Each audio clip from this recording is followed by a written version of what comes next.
I think entrepreneurship has had a huge PR. I've met too many people who tell me they've got an idea and they're just sort of waiting for £1 million to come in investment until they can, live their entrepreneurial dream. For me, an entrepreneur is prepared to risk it all for the idea that they've got. And I don't think many people actually are.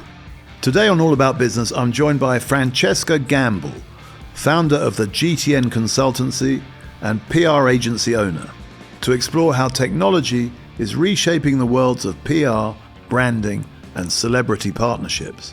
Most agencies die. Why do they die? My personal opinion is a lot of agencies are built on smoke and mirrors. Well, the idea is that we bring celebrities on to a brand. Famously, Jennifer Aniston came on to Smart Water, which sold for like $4 billion. Ideally, to get them involved in next few perspectives. So they'll become shareholders of that brand.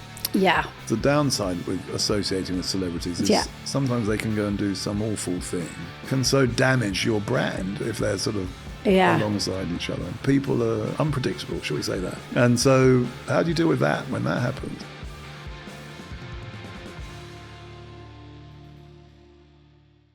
Welcome to All About Business with me, James Reed, the podcast that covers everything about business, management, and leadership. Every episode, I sit down with different guests who've bootstrapped companies, masterminded investment models, or built a business empire. They're leaders in their field, and they're here to give you top insights and actionable advice so that you can apply their ideas to your own career or business venture.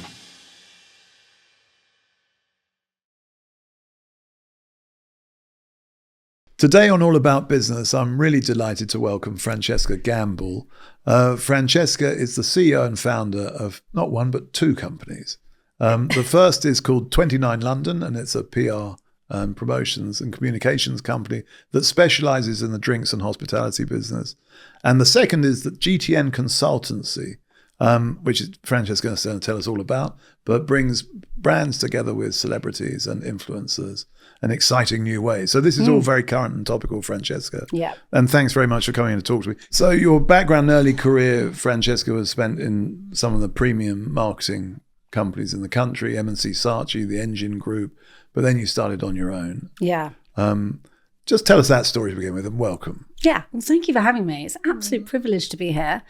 How did it happen? Sometimes I don't really know. You wake up one day and these things all just come to you. But I basically had got to a point where I was working in a big agency life, doing what was back then sort of that typical sort of like 16-hour days, running and working for other people and doing brand activations and doing some incredible work. I launched the 2012 Olympics, was a very integral part of various teams, BMW, Sky. So I got to see the world a lot. So really exciting stuff. Very exciting. Yeah, huge projects. I traveled the world with sort of Prince Harry and his work with Centre Barley, with the brand Royal Salute Whiskey. So I did a huge amount and got to be part of a lot from very young age, really. Went to M&C Saatchi, did a small stint there, working with Dolce Gabbana on their global campaigns and Stella McCartney. So huge global sort of PR experience. But for me, there was always something more. When you're speaking to these brands, you're only really getting a small slither of what they're actually doing. And I guess there was always an itch. And I went to, there's so many great talks these days, but back then, we're talking sort of 15 years ago, they were really just getting started. And there's a great communications group called WACL, Women in Communications in London. And I went to one of their panel talks, and there was an amazing lady from Chanel. And that's basically why I went. I was very impressionable, desperate to understand what Chanel was doing with their marketing. And actually, there was another lady on the panel from a really small company that I'd never really heard of. And her story is what I heard, and it resonated with me so well and really opened my mind up to, I guess, the world of brands that are outside the ones we all know and love. There's a whole world out there. And obviously in today's market, with entrepreneurship being so integral, there's more brands than ever. And I guess that really opened my mind to the scope of, well, actually how much I could achieve outside of the agencies I was on when I was working with some of the biggest brands in the world. There's also a whole plethora of other brands out there that could do with my help. So at 26, 27, I kind of jumped ship and found myself in my bedroom. It's a pretty brave thing to do. Yeah. I don't think I tend not to overthink things. I kind of very instinctual in kind of what I do. I didn't take any clients with me. And I pretty much had me, myself, and I'd find myself in the pub, actually on many occasions, hoping that a client would maybe land on my lap. But I did work hard, and I do have a very hard work ethic. So yeah, I think from there, things just snowballed. So I just would like to sort of backtrack a little bit here, because you said a couple of things that I'd like to understand more. You said there was a woman who gave a talk that she told a story that you really resonated with. What was the story, or what was the particular point there? The point for me, it wasn't around perfection. It wasn't this idea. When you work for big agencies and being in that environment, it's almost like you have blinkers on. You almost have no idea that there's a whole world out there that exists outside of those four walls, which is very, it's very cocooned. You're very looked after, right? It's they have in-house restaurants, bars. It's a privileged position to be in. You could spend half your morning just playing darts, and they call that creativity. I can't do that in my job, and it's not something. I don't like darts. No, I hate that. I only do things I can win at. So no, darts is off the table, as is bowling. So I think that's what obviously those big creative agencies and those big agencies from the media industries have always thrived in, is those environments so that they do more than just obviously do the work. I'm somebody that does need more than that. I think listening to her story and the successes she had with her agency, and talking about brands that I'd never heard of, and it was like, this is hugely inspiring to me, because I was very pigeonholed at that time. So she was an entrepreneur who started her own agency, and you saw that was something you could possibly do too. Yes, it's because you are in a privileged position. So, in an agency world, when you're looking at a client, the numbers are huge on how much that client's worth. Okay. When you work for yourself and you set up your own agency, you can't use those same numbers. And there's no doubt about it. I would be going in with clients with these huge numbers. No, but you don't need huge numbers if you're doing it from your bedroom. But it's just the way you're programmed. It's I think, a very privileged position. And obviously when you start earning your own paycheck, the rules are very different. So then you said you set up in your own bedroom. You went to the pub hoping to bump into a client. Who was your first client, and how did you get going? So I got going through word of mouth, really. I started working with Pernod Ricard. That's a pretty big brand. Pernod Ricard's not a bad place to start. No. They were, really? How did you get that? When I worked in the big agencies, I was pretty much the lead person because I really understood luxury, and the agencies were very much more mass consumer lifestyle. So I kind of pigeonholed myself in that area and managed to maintain sort of their global accounts and global PR toolkits, and sort of really understanding that side of it. So that was a good footing for me. So that was the sort of niche you started out in. It was, luxury. Yeah, and ultimately... What does it mean, understand luxury? Because people like luxury, but what does it mean, understanding luxury? Well, what's key to understanding it? It's storytelling at its best, I always feel. It's, you've got to sell a product. I mean, in this case, say a whiskey, completely differently. So, for instance, we had a perfumist that came on board from Paris, who was our kind of ambassador. So it's the first time you're kind of dissecting the liquid. And I think luxury has a real job to do with selling a product for the value it does, whether it's whiskey or a handbag or whatever that product is. They've got to go into the nuances of why it's worth X and what does that mean, and how you connect to the customer as a result. And for me, that's always been interesting. And that's something that definitely drew me to that area. And I started to then get a few more clients in that kind of luxury space. But actually always, despite having done lifestyle clients from fashion all the way through to over the last couple of years, we've worked on Eurostar, so very diverse. We really do now focus. What did you do for the Eurostar? What's that? We launched their previous Olympic campaign last year. For Paris? Yeah, Paris. Oh, right. So, I mean, because you're in PR, you have to diversify a little bit. I mean, every PR company knows that. But I've made a bold move this year. We're sticking to drinks and hospitality. Right. What if doing good was the smartest business move you'll ever make? I'm James Reed, CEO of Reed. In my new book, Karma Capitalism, I reveal how being a Philco, that's a company where at least 10% of shares are owned by a charitable foundation, has become our business superpower. Companies like Lego, IKEA, and Novo Nordisk share the same Philco identity. These businesses last longer, inspire loyalty, and make a bigger impact on society. This book is part manifesto, part practical guide. Karma Capitalism is available now at karmacapitalism.org. Being a good business is good business. They're sort of sectors that are under some pressure as well, aren't they? I mean, yes. We keep hearing about the hospitality sector being hit by taxes and rates, and then the drink sector is being challenged by people drinking less. So what are you going to do about less, this? Yeah. What am I going to do? And How does PR get involved in that? Yeah. It is difficult. I think some of our drinks clients have also been taxed with, especially in the wine industry, with the cost of the glass where the bottle sits and the cost of the liquid. So the government is attacking it from all corners. I think the thing is that where we sit in the PR industry is the kind of really fun, fluffy stuff, to be quite frank.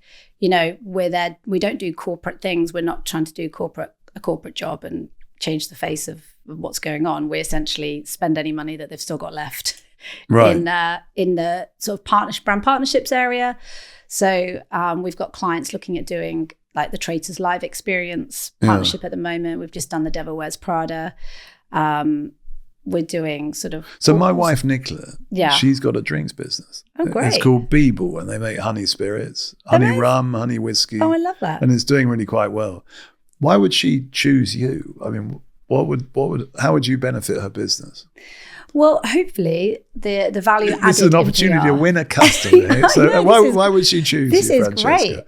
Great. Because we're not just solely focused on what we'd call traditional PR anymore, which is important depending on her sort of sales channels. And that's the first thing we need to look at. Some of our clients are still quite traditional in selling to retailers, and some are direct to consumer. So the sort of communication plan is completely different. And I think for us, PR is really important in today's market, despite how much it has changed. The rise of AI and what are people using to search for products is putting more emphasis on really good quality journalism again. So that's earned media. So that means someone like me that you're paying as a PR, our job is to get editorial for free. It's not a paid advert. So that's why it's so important now, because people are going on to ChatGPT and going, right, give me the best, what are the top 10 best gins in the UK right now? Oh, and then ChatGPT goes and searches the media. Well, that's where they're getting all their quality sources from. Now, Google predominantly hits SEO. So if you're a brand and you're firing up SEO, your likelihood you'll come up. My sister had actually a really good example. She wanted to go, she's pregnant, desperate to go to a wellness spa and relax. So she put into Google, put it in. Anyway, this one came up, best one in Essex, like, you know, off they went. Well, her and a friend went in, and I think, you know, they're turning a few heads thinking, what is this place? It's not quite looking like the pictures. You know, Then they went into the pool area and there was a bit of a commotion, and out comes a mouse from underneath one of the sunbeds. And suddenly it was like, wow. I mean, going back to how they searched for it was all through Google. So they sat there over lunch and thought, why don't we go on GTP and go and have a look? Yeah. What does that come up with? So basically, that came up with a completely different search result. And they come up with different ones each time you do it. Then. Yeah. So then from there, they then booked a new one, and they visited it over Christmas, and it was exactly what it said, and the reference points that it was pulling. But how are you going to tell it? How do you know that then as a customer? You're kind of traveling blind a bit. Well, of course, but that's what marketing is, isn't it? It's the will of who's got the most money, usually, to get up to the top of the Google rankings. That's what it's all about. And that's why it becomes a black hole, especially for like your wife, for smaller brands to compete. It is so hard, which is why you're best not to throw your money down that black hole, and you're best to come to someone like me who understands PR and quality editorial, and then we work together to distinguish where that branch is. This is interesting. So you might agree with this opinion. So the last person who sat in that chair was called Pete Russell, and he said to me that in 5 to 10 years' time, marketing and advertising will be dead, he said, finished. And his thesis was that instead of business being based on getting people's attention, it would all move to their intention. So I want to go to a spa, or I want to buy a honey whiskey. And the way the searches bring up that information is materially different. That's his thesis. What do you think about that? Do you think that's possible? Well, I mean, it seemed pretty bold statement to me, but it's a bold statement. Is that how it's going to work? Well, it's not going to be dead. I mean, that's obscene. It's never going to be dead. As long as there's humans here and there's something to sell to, it's not going to be dead. It's just going to evolve into something different ultimately. And I think the biggest problem we've got is trust right now. So how are we going to gain trust of the customer? I think that's brands' biggest hurdle over the next few years, is demonstrating trust. And ultimately, that's going to be earned through brands understanding community and really getting under the skin. So your wife's a great example. She's got a small business. She's in the best place than most large brands to build that trust and to get that community going and engaged with her. Well, you think that small entrepreneur's in a better place than bigger businesses? Yeah, absolutely. Because she can build community much more fluidly than a big brand, right. because it comes from a place of authenticity. You know, Bacardi rum going in is a lot harder, which is why they spend more on big experiential activity, because they're constantly trying to find new ways. Because they don't have the founder story. You know, they don't know how to connect to the customer. They can't use all those foundational points that your wife has that are so important. I think the way we consume, obviously, the information is going to change. And I would like to think PR is about to get a new, fresh take on its role within marketing, because I think quality is going to be a big focus more than quantity. And at the moment, you know, quality of the sort of output of the PR. Output, right. Yeah. And what people are looking for. And obviously, like you say, how is it going to come up for them? Where are they looking? Because you know, the money is on, the marketeers are all talking about Substack being, you know, a real driver, long form content. So how are brands going to get involved in that? What does that look like? You know, where's the role of Instagram going to take brands? And are people still going to be on there in the next few years and engaged? And TikTok's big, but I'm not on TikTok because I don't feel it's the right platform for me. For you personally or for your brands? For me personally, yeah. What it does for the business, yeah, maybe. But I feel that we work in a people industry. So for me, my time and team's time is best spent getting in front of people. And that's what I'm super passionate about, is trying to get in front of people, picking up phones. You know how many conversations I've had this year already? People going, oh, you're picking up an old school phone. Yeah. No, I like phones. I think they're very important business tools, and they get left behind a bit, and people use email way too much, I think. Or having to do Zooms. I don't want to have to look at my face every time I want to speak to somebody. Yeah, no, the phone has a lot to recommend it. I agree. Yeah. So this thinking on your part, I think it must have informed your new business.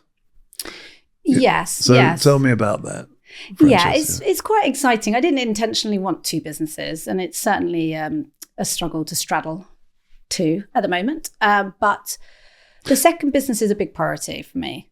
I think it's kind of we're really focused on partnership, so with the intersection with brands and celebrity agents, really, you know, we do these deals between brands and then the celebrities to kind of like encourage that area to grow more. I think the world of influencers has really taken over somewhat, and there is an argument now, like in terms of the kickback brands are seeing from influencers and the way that's changing in their real currency. Celebrities have always been there. They just they're not necessarily the most inviting to go to. You know, there's a lot of ring fencing around it. You can't just call up Brad Pitt's agent. Well, I can call up Brad Pitt's agent because I know them. Right. But anyone who wants to talk to Brad Pitt, here's your contact. But influencers are much more accessible. You know, brands feel that they can probably go and target the big influencers and just DM them on social media, and there's a close proximity to that. But the reality is, you know, as long as we have film, you know, as long as we have TV, as long as we have music, all these key things in the art that are so important, we will continue to have celebrities. They're just not going to die. It's not something that is going to particularly move from where it was and when I first started almost 20 years ago, hasn't particularly evolved. So for me, it's really passionate. You know, I'm very passionate about working with celebrities and getting brands to work with them more and understanding. So what have you done, just so listeners have a sense of what we're talking about here? A couple of examples. Yeah, of course. So we recently worked with Jason Statham out in the Middle East in Abu Dhabi with the Grand Prix. So we signed him for a brand out there, and he goes and does a big appearance fee. What was the brand? It was the Abu Dhabi Tourist Board. So that was a really big signing. And since then, he's become an integral part of of that area, trying to raise their profile around culture and entertainment, which is what the sector's trying to do out there at the moment. So our job is to make sure that that not only does that commercial partnership happen, but then it's important for us to build that relationship ongoing with the brand. So how did that come about? How was he linked with Abu Dhabi particularly? Was that your idea, or was that something that already existed? Or?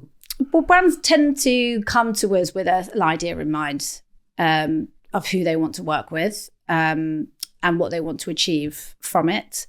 From our position, we try and strategize that. So we need to understand aims and objectives and what that person is going to do.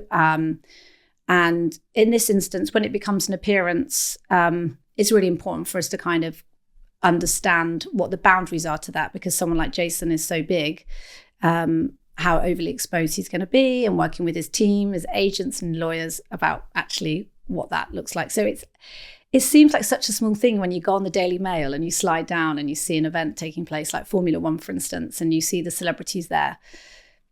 You don't think much more of that. No, you just sort of absorb it. You just go, oh, that's great. Oh, he looks great. She looks great. Oh, this is really exciting. But there's people like myself behind that that are trying to orchestrate every part of that. So, it's very important that we get the right pictures. It's like making a cake, really, trying to get those celebrity shots.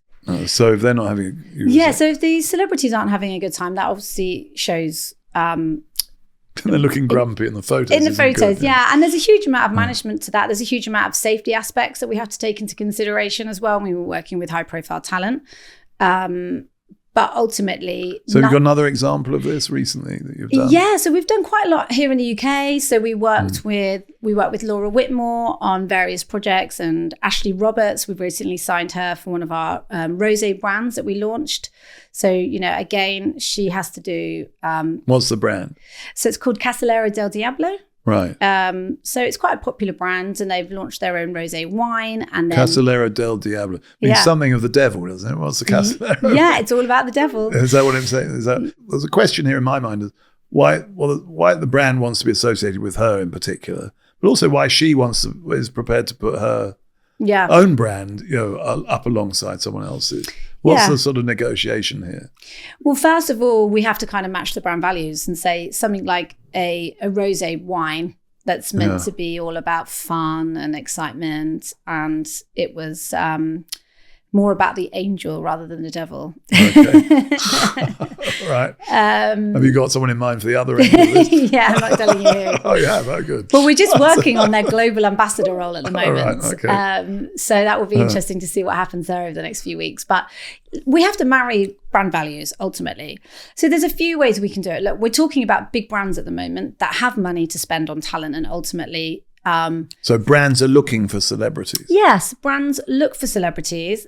But is this new, or have they always done this? Well, they've always done this, haven't they? If you think back in advertising terms, they've always done it. I think so. But this is new because of the new media that can give it sort of... It's always happened. But again, I don't think brands necessarily always think about going to celebrities. I think influencers often take precedent. And, I think a celebrity offers much more than an influencer. And because their media value is so high. They don't just sit online.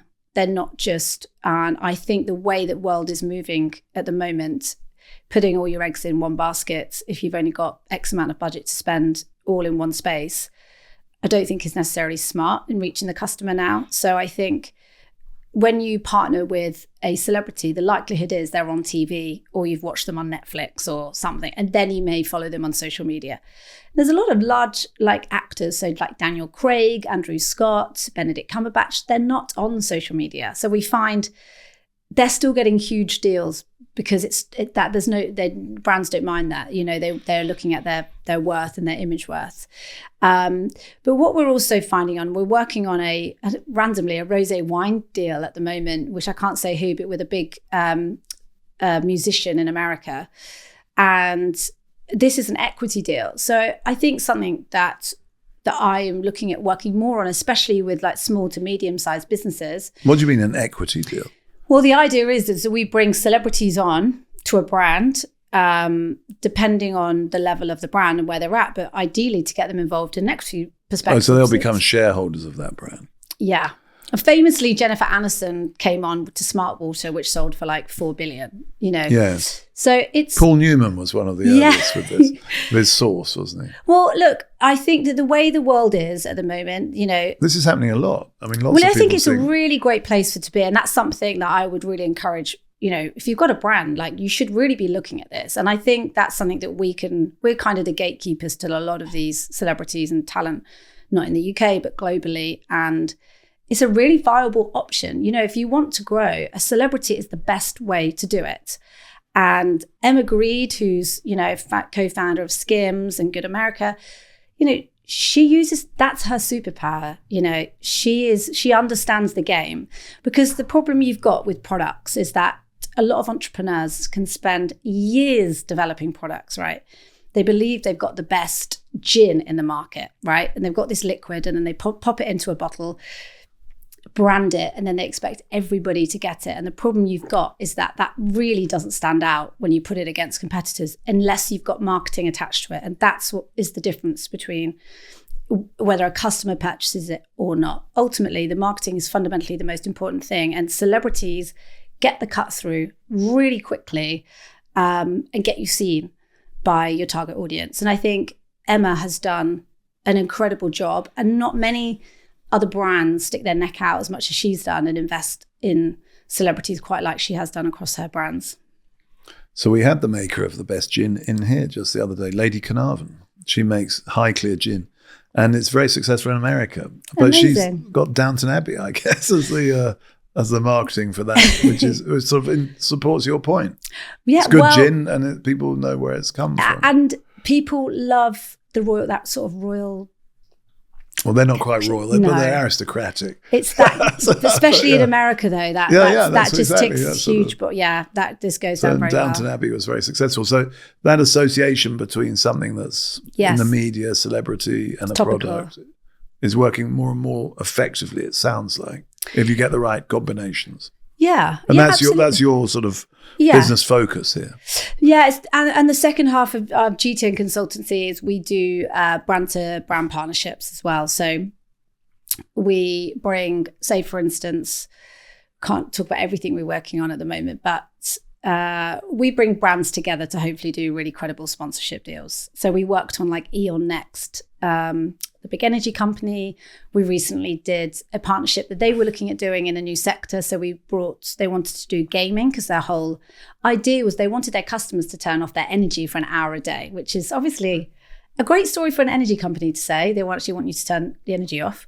And during that time, they wanted to encourage people to play and do something. So we brought on a gaming company called Big Potato, which is sales-wise up there as big as sort of Mattel's, and they are still a privately owned small business. And that was something very important to me, because I'm a real champion of working with those types of companies. And, that's been a really successful partnership. So that's another way that we work. So this is putting two brands alongside each other. Yeah. What do you call that? Just a partnership? Brand partnerships or a sponsorship. Yeah. So that's something. And from the brand's point of view, is that a way of getting into a new market or getting a new audience, or what's the rationale for that? Well, it's exactly that. It depends the reasons for going in, right? So for something like Eon Next have got 5 million customers, and Big Potato is a much smaller business than that. So the alignment there is they're going to be able to look at sort of shared customer reach and be able to push themselves out to new customers, I'd say, is their biggest objective at that point. But other things we've worked on. So when we worked on the launch of Devil Wears Prada, one of our clients actually wanted to be able to use those assets in store. So when you shop in Tesco's, they were able to then brand all the end of the aisles up with the Devil Wears Prada, and that drove huge amounts of sales. So that was hugely sales at Tesco of the Devil Wears Prada book or film. Are we talking about? They were selling wine.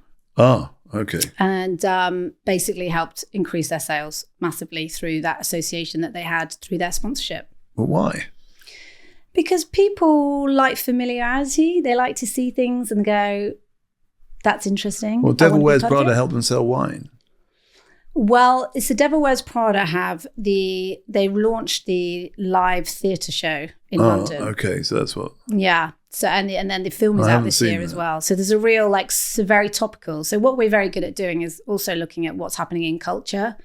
Right. And looking. So people are aware of this, see it somewhere else, and and they're like, well, I want to go to that or see that, and then the wine can do their bit afterwards. But it's very competitive, obviously, as you know, in the retail space. So any partnerships that drive point of purchase and get customers interested ahead of their competitors. Right. Small increments helps these brands. So in terms of building your business, how do you go about that? It's relatively new, this new consultancy. I don't know. You don't know? Still figuring it out. Well, that's refreshing. What have you tried so far that's worked? For me, I've been doing, I'd say, this solidly for just about 10 years now. And I'd say I'm very much at this point now where my next 10 years are going to be looking very different than my previous one. I think the last 10 years have very much tried and tested lots of things. I think the fact that I'm still here in our industry is kind of remarkable. I think. Why do you say that? Because most agencies die. Right. They can't succeed. Why do they die? My personal opinion is a lot of agencies are built on smoke and mirrors. It's very ego. It's very you can go on LinkedIn, type in all the agencies, and you'll see the drivel up there of everybody shouting about what awards they won, what things they've won. Oh my God, how clients don't really care about awards. No one cares about awards. No, and the problem is once you've won an award, you're already out of date because you've got to go win another one. Otherwise, you're talking about the 2020 award you won, 2025 or 26. Exactly. I mean, but customers don't care that you've won an award. They want to know what ideas you've got for their business. The only award that I really quite like, if I'm being honest, is the Taste Awards. The Great Taste Awards. When you have a gold star on Nicola's got those on honey whiskies. Oh, there you go. I love a Taste Award. Oh, that's a sort of quality stamp. Yes, I really like those awards. But our industry awards, no. That's not going up and getting something in a black tie or something, having a picture taken, put it on LinkedIn. I'm very anti all that sort of stuff, to be honest. I really thought I'd try. Because I don't like conforming. I didn't want to, I just don't like conforming. I'm not very ego. I'm very focused on the work and just getting my head down. And so you think these agencies that sort of didn't succeed are distracted by this? Oh, and ego-driven. I feel like it's so easy to be distracted by it. It's there, especially if you've just jumped straight from one of those big agencies to set up your own, so easy to do it. So easy to be distracted because it's whatever. There are many distractions, aren't there? Yeah. And it's so you're a big believer in focus. Huge focus. Yeah. That's why I'm still here. I think, I'm I've been very flexible in how we've worked, very amenable. I don't think I've ever said no. To a customer? Yeah. I will always bend over backwards. And I think any clients that know me knows that's how we've always operated. But you charge them accordingly? Yes. But you kind of have to, don't you? Otherwise you lose out. I'm here for the long term. I will still be working when I'm 80. So for me, I'm not here in a mad race. But, I have felt a certain type of laser focus. I knew I was coming into this new phase, and with the businesses that we've got. The next decade. Yeah. And I feel like now I'm really putting a lot of my learnings now into practice. And I'm not saying yes to things, but how I go about stuff now is definitely been tweaked and refined based on where we were. So it's kind of exciting. It's, we were in a meeting the other week with a client and speaking about potential sponsorship, and they put us into the same breath as IMG. And, the reality is that's exciting for me because we're a small, independently owned company in which we will remain that. And we've got big ambitions to where we want to go. And the conversations and the people we're in the room with, I'm proud of how I've got us there. And my plan is now to keep building that and maintain a very small senior level team with the right mindset. And that's something, I've learnt as I'm getting older. So you really want to keep control of your business and I do make sure it's I do. But that's the work that you want to do. Yeah, I mean, there's with the GTN sector, we are building a tech product at the moment that will be a brand and celebrity connector and allow a much more seamless approach to how brands want to work with celebrities. And that's a tech product I'm kind of bootstrapping myself, which is really difficult. because I don't have endless amounts of money. Any money we've made, I've earned. Right. Then it's really easy to just spend it all. It just disappears. So these AI projects can sort of start becoming quite expensive. Yeah. Yes. Yeah, it is. I've shared that experience. Yeah. Lots of people told me how much money these things are to get off the ground, but I don't know, maybe it's that entrepreneurial part in me, and I'm a bit ignorant and stubborn, where I just go, I need to do it myself first, because I figure if you don't do something yourself and fully understand all of it, you get sidetracked by the money aspect. And, in theory, in today's world, it's not difficult to get money from people to fund projects. To raise money. Yeah. And that's not something right now I want to do. I feel like I'd probably lose control too early on. But I think we're onto a good thing. But I'm prepared, even though... So you're putting your own money in, or Yeah. money that's been generated by the companies, or revenue investment. You're not going outside for debt or for equity investment. No. So that means you're still the whole owner then. Mm-hmm. For now. I can see the appeal of that. I mean, that's... Well, yeah. I think if you can do that and make the progress you want to make in that way, that's the best way to do it, I would have thought. Yeah, well, I'd like to have proof. I'd like to proof of concept, and at least put my money where my mouth is. If somebody was going to come in and invest, at least they know who they're investing in, and that's half of what investment is about. You mentioned that this investment that you're making at the moment is in a sort of brand celebrity matcher. Yeah. I mean, we're in the business of matching people with client companies that want to hire them. Yeah. But how does a brand celebrity match work? What are you looking for? How would you put the two together? Well, that will go down. So we're putting the kind of emphasis here on the brands to be able to attract the right celebrities in terms of what they're wanting to offer. So it's in our world, a lot of gifting happens. So brands want celebrities to go to try their new hotel and all these kind of things. And often there is no monetary exchange. So that is something that we're now bringing together. So we're not necessarily going to be looking at different values here. We're going to be looking at kind of what the brand is looking to add in terms of its offering. And then through that, it will attract the right celebrities, and will get notified that this is something that's suited for them. I mean, I often think that celebrities could do a lot to help new companies, startups. Agreed. They just said, I've just been to this wonderful cafe, or had this great experience in this shop or whatever. It 100%. really help the entrepreneurs. And I think they should do that more. I'm really behind that. It's a sort of superpower they have that I think many of them don't really realise. Well, you're sort of bringing that out. 100%. Because because ultimately, you've got talent agents who manage these celebrities a lot of the time. And, lots of them not based in the UK, unless there is a monetary exchange, they won't necessarily read your email. No.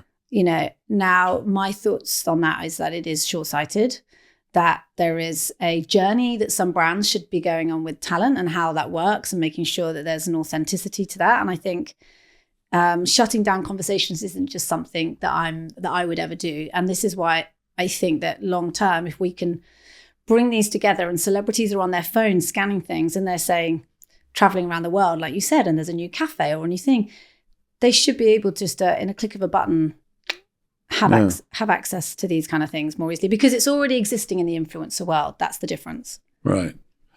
Now, on the other side of all this wonderful world of possibilities is the downside with associating with celebrities. Sometimes they can go and do some awful thing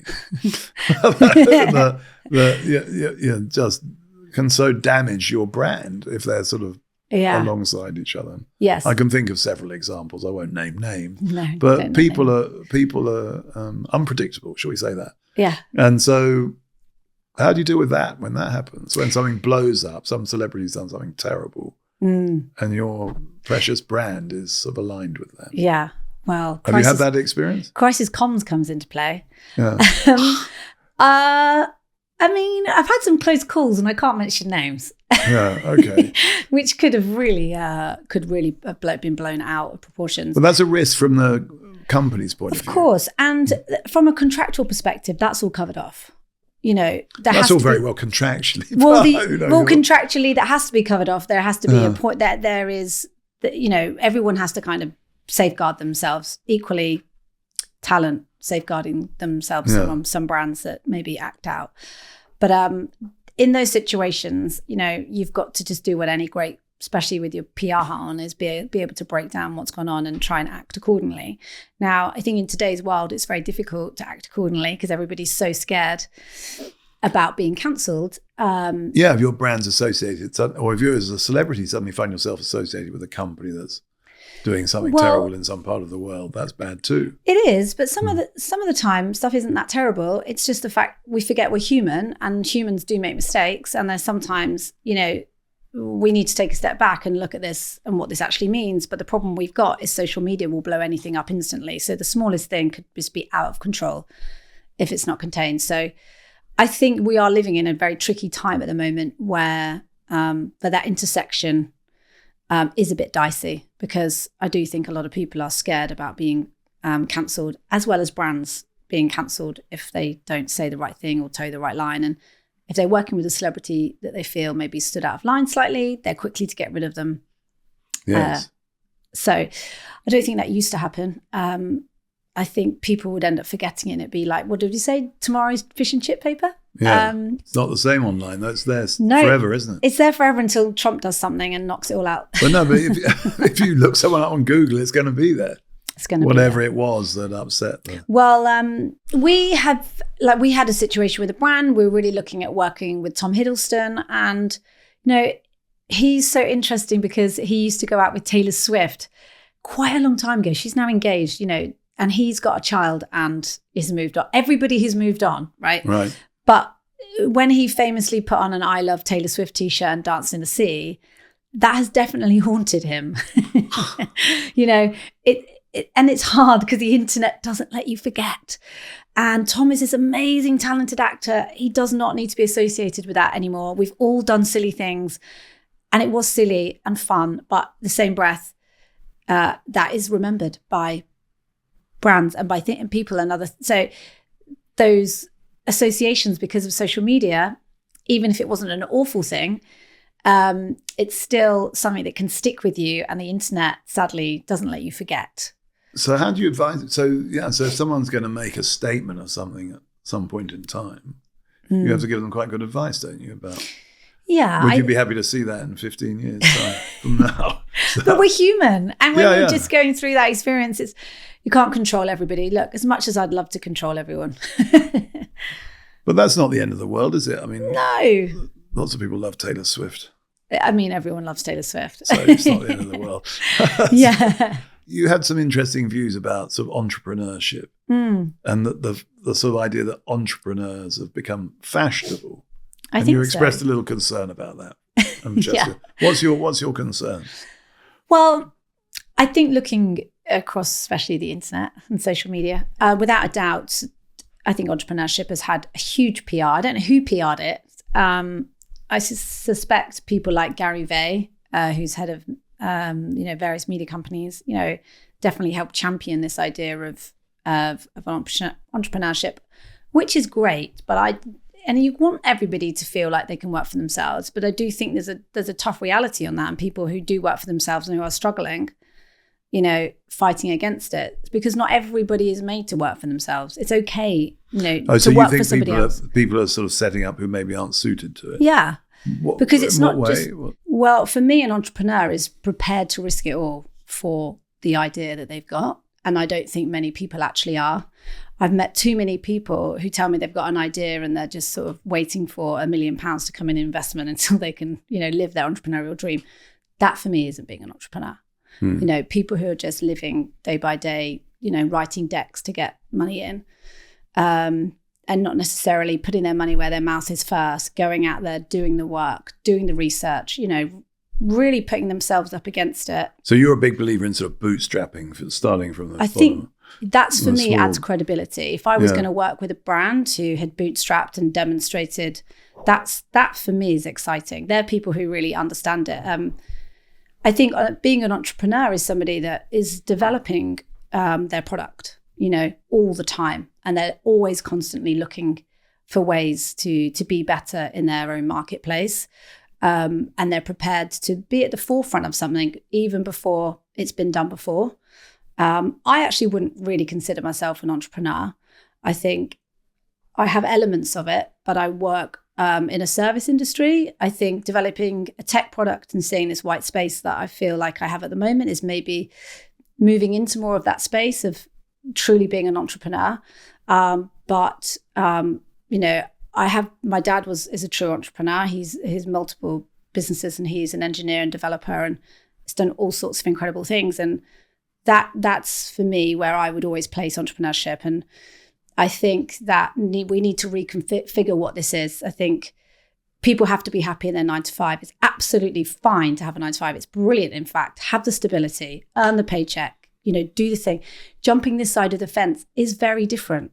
You really have to be okay with not earning money or to not have good months and bad months, and to know what your relationship is with money is crucial. And it just isn't for everybody. And you have to take the rough with the smooth ultimately. And I feel that we need to get a bit more real about what that is, because ultimately you've got amazing companies losing people because they're all desperate to set up on their own, when actually stay where you are, speak to the person you're working to and find out how you can grow within a great space and maybe have a bit of that entrepreneurial feel without the risk it might take.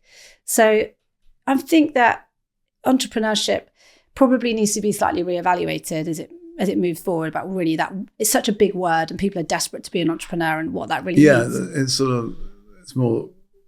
It's not just a positive, you'll say. There are lots of things that come with it that maybe don't suit certain people. Yeah, because ultimately if you're sitting at home with a family and you've got children and you've watched enough stuff on the internet to drive you to believe that you've got something about you that could make money, from your kitchen table or something, you're putting a lot on the line, and therefore you need to really pressure test what that means. And if you're about to sacrifice a paycheck and what that looks like, it can't be taken lightly. But equally, I do believe you can take those risks, but it just needs to be calculated. And I think sometimes the information we get given can often feel like everyone can do it. Yeah. Just, shoot for the moon, throw in the towel and off you go to your entrepreneurship journey, and you'll, drive a Ferrari in the next few weeks and live the life of luxury. And that's definitely not the complete truth, as I'm sure you know. Yeah. So Francesca, you've mentioned that you're investing a lot of your own money and business resources into sort of technology and AI at the moment, building a platform. Yeah. What's the problem that this platform is seeking to solve? What's the service that you really want to deliver that you're not able to without it? I just really want to bring brands much closer to celebrities. That's, for me, a key marketing point that is being missed off. At the moment, a lot of the focus gets put on the influencers, and there's just not enough on celebrities. There is tons of platforms out there that brands sign up to where they get instant access to influencers and they can run campaigns through them. There isn't anything like it with celebrities. And one of the biggest reasons is because our industry in the celebrity world comes heavily down to relationships. It's personal relationships between agents, talent, brands, or people like myself who sit at the intersection of both brands and talent.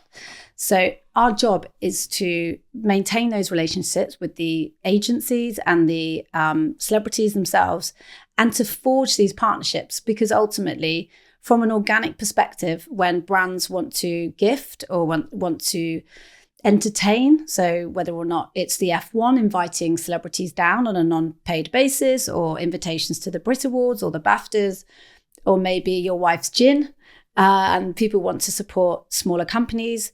The idea being is that this will be the first platform that actually gives full access to the celebrities and vice versa, and there will be an interaction there, obviously safeguarded, but the idea is that you'll be able to sort of get that transaction over pretty quickly and be able to get the brand in front of those celebrities. So that there's a much more increased awareness amongst the celebrities that exactly. This is a possibility.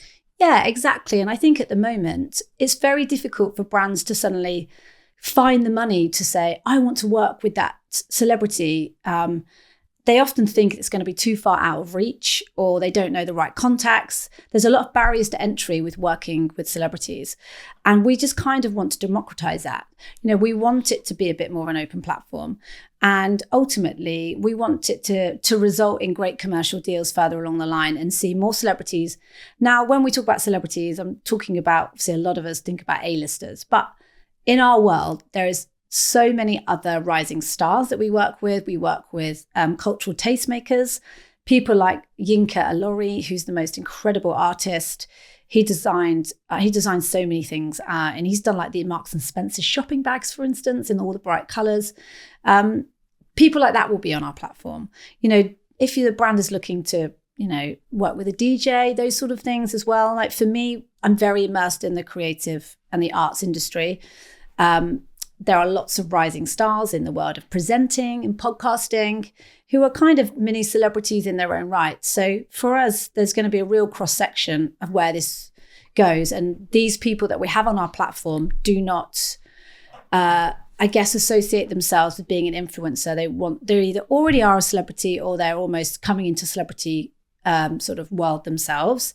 And I think that's really important. You know, the people on the platform will have media profiles, not just social media. And that is the pitch to the companies or the brands, that these people have a bigger profile, a bigger impact, is it, over the influencer group? Yeah, it's just a different profile. It's just Right. It's just different, you know. They talk to different customers. Is that what you Different mean? customers, yeah, exactly. Yeah. And some of them, you know, especially with the rising stars, you know, to have a brand to be able to grow with somebody is quite exciting when their career is starting out. And, you know, we want to be able to give brands and open the sort of the possibilities to that, because currently it's not available in the marketplace. When you look around the sort of business landscape, what sort of celebrity brand associations do you think have been particularly successful? I mean, there's feels like there's tons. So I have an industry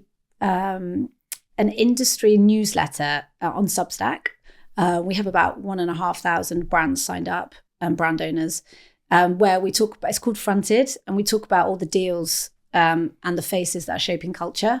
So we go through so many interesting ones. So for this week alone, we've had, this week coming up, we've had Elton John, who's just signed his first ever drinks deal, 0% Elton John sparkling. I was hoping it would be zero, given Elton's remarkable story. Yeah, exactly. Well, we hope it's zero. That's always a good thing. Good. You know, we had Alison Hammond recently signed with Specsavers, and in the same breath, we had Emma Willis, Vision Express. So, you know, the glasses brands are out there, busy spending because they have a message to send out to their customers, and that's the quickest way they're going to be able to get their reach.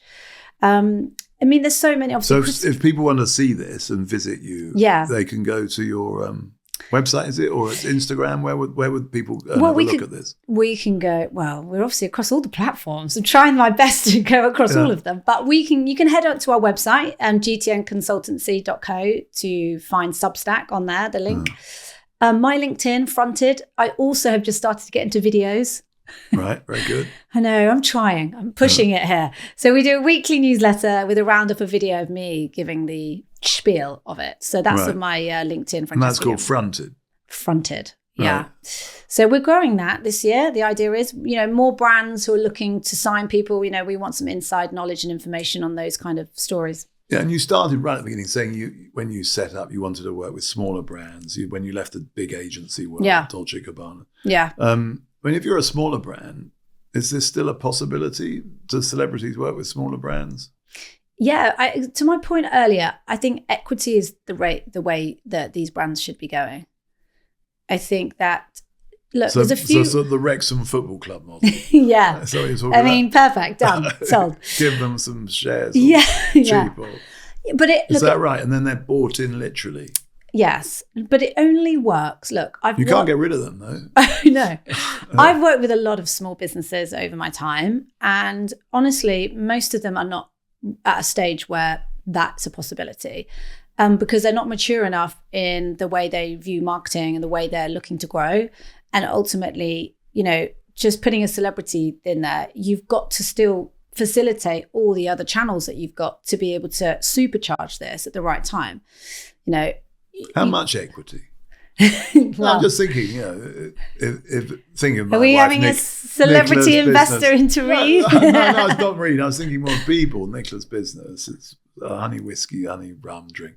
I mean, if you found a celebrity, how much equity would you be advising the company? It will all depend on our exit strategy, really. Yeah. So, but what's the range? What's the sort of? Can you give us some examples? Well, I mean, you're going to be going. So what are we talking about here? You've got to be looking at like a decent wedge. So you've got to be looking at like up to sort of 30-40% sometimes, depending on. That's a big wedge.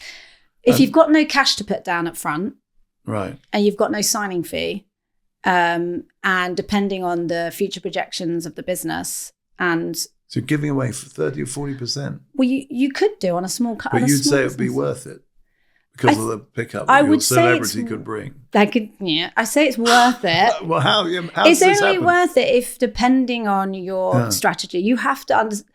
As I said, you can't just.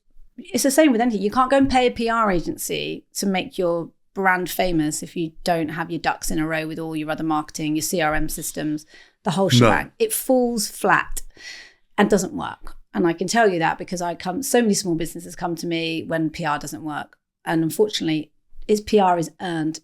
So therefore, it doesn't work. And there are no guarantees that you can pay me all the money in the world, I'll get you any coverage. Unfortunately, that's the way. When you say it's earned. Yeah, it's called earned media because we didn't pay. So advertisement placements obviously are guaranteed, but you'll be paying, a huge amount of money for that. So going back to the equity part, it's the same thing. Like if you have a brand who's serious about growth and where they're aiming for and where the brand is going, like I think there's the brand, the hard seltzer brand, signed Ellie Goulding, for instance. They worked with her. They signed her for a project very early on when they launched. And then she became a shareholder of the business. And now it's part of its growth. Right. So it does work, but it depends who's behind the brand and what the growth strategy is. Because if there's no growth and exit on this, then it's not going to go anywhere. The celebrity would be looking for an exit. Yeah. Typically. A bit like private equity. They all want to make their money, don't they? They all want their shilling. So they would be sort of pushing an entrepreneur to sort of move on. Yeah, but when when the problem is we've gone way past this idea of just slapping a celebrity's name on and hoping the product will sell. It doesn't work. You have got the celebrity has to be massively invested. I mean, obviously Ryan Reynolds and Wrexham, as you can see, he's so invested. He's there, he's doing it, he's present. That is why that works. If he just bought it and left it, then it wouldn't be where it is today. So the buy-in has to be a 50-50 approach. That celebrity can't get away with it. And lots of celebrities as well, like they're not ready for that themselves either. Their career is too busy and they can't supply the time. So, they've got to pressure test things from both sides. There's a young brand called Valerie that a friend of mine runs, and we're just starting to help her scope out celebrity involvement. It's for perimenopause, and it's an incredible sort of supplement that you can drink and take. She's huge reviews, doing really well, and she's busy going through rounds of funding. There is a point in her journey where this is going to start to really help her, like push them to the next level, when hopefully we've got the likes of a Davina McCall, fingers crossed, fronting it, because it adds credibility and notoriety to what she's doing. But she's already had nearly 2 years proving why this works, and she's in that realm of stepping stones to the right place to be able to see the benefit of working with a celebrity. So this sounds to me like a big growth area and a good opportunity for your business. Do you think that the sort of PR agency, the traditional type of company that you originally started your career in, do you think that has much more legs? Do you think that's going to change or go? I mean, I think it has legs. I don't know. I could not predict where it's going to go, because ultimately I feel the reports that you read in the press and the industry news about PR, there's less PR people now coming through from a younger generation perspective. And that's quite sad, because I think fundamentally the core values of a PR. So I was just giving an example. I was on the phone the other day with Live Nation, somebody in the Middle East. We got on so well.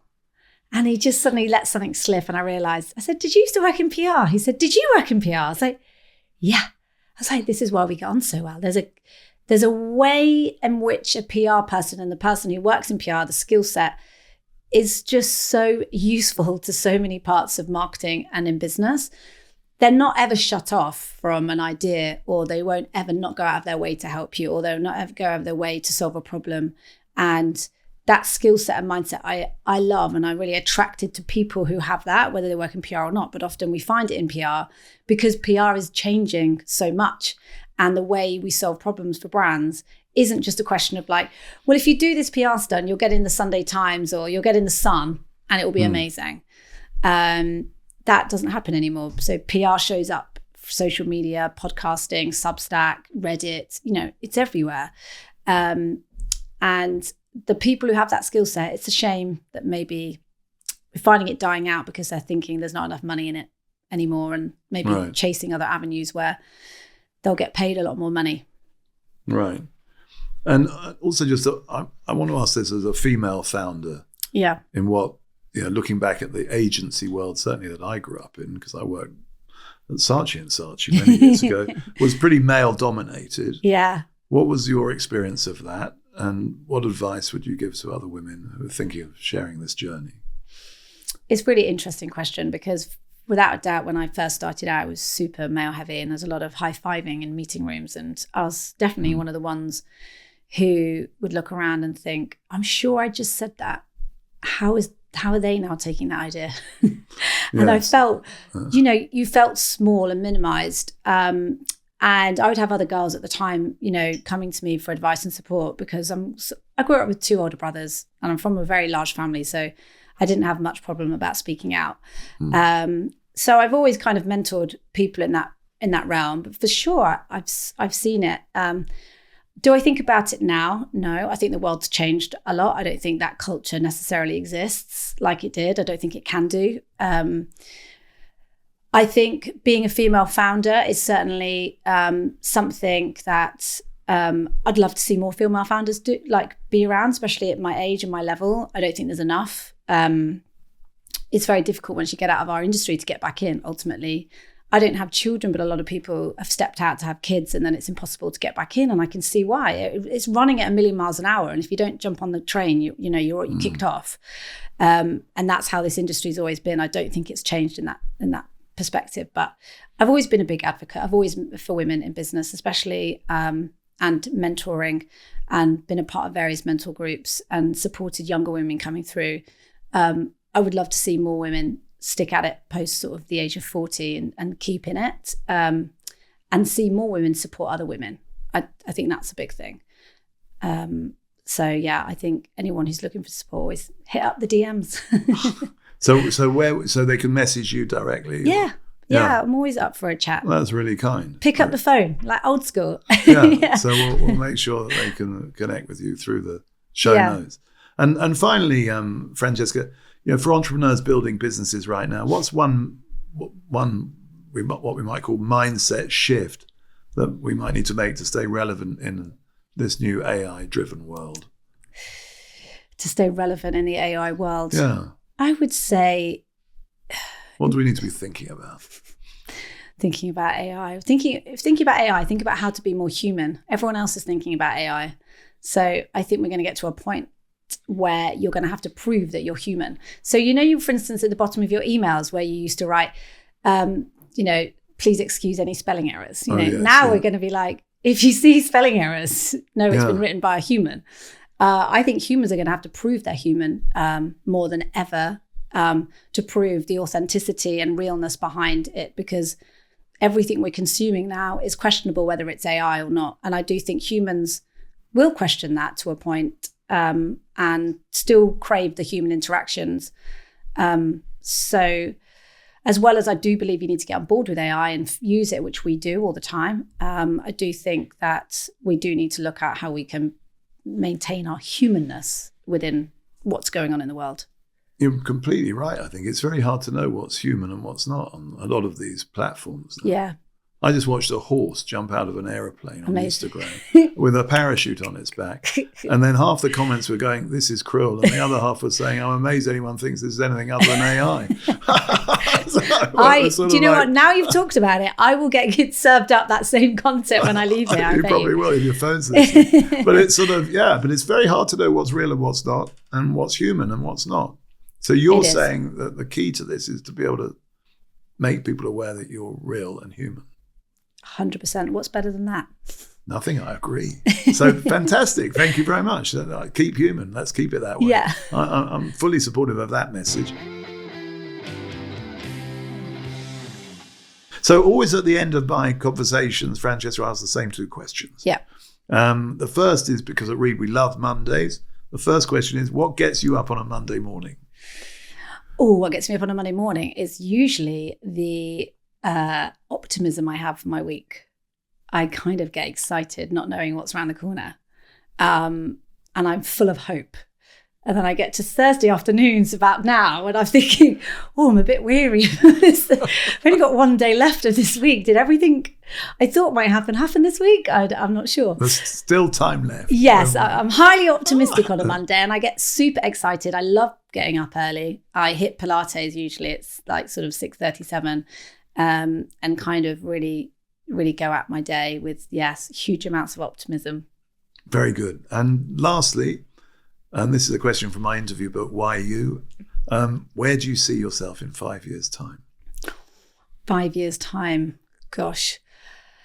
I see myself still doing what I'm doing now, but hopefully having brought on more team members, supporting more people in their endeavours to be successful on the back of what I'm building, and creating a really good camaraderie in our office and team and people with that right vision that hopefully after my 10 years of practicing for my next 10 years, I may have just sussed it out a bit more. And you'll be halfway through your next 10 I hopefully will have got it right by 5 years' time. You'll just keep improving, I'm sure. Keep improving. Keep learning, keep improving. Keep improving, keep learning. I'm way off nailing any of this yet. I definitely have more in me. I think when I'm 50, there'll be something else that's going to pop up, which I'm excited for about. sure. I mean, we're all learning and changing all the time. There's so much new thing. There's so much that's new and unknown. That's why it's exciting. Exactly. Yeah. Thanks for coming to talk to me. Thank you so much for having me. It's been a real pleasure. Enjoyed that very much. Yeah, I've loved it. Thank you.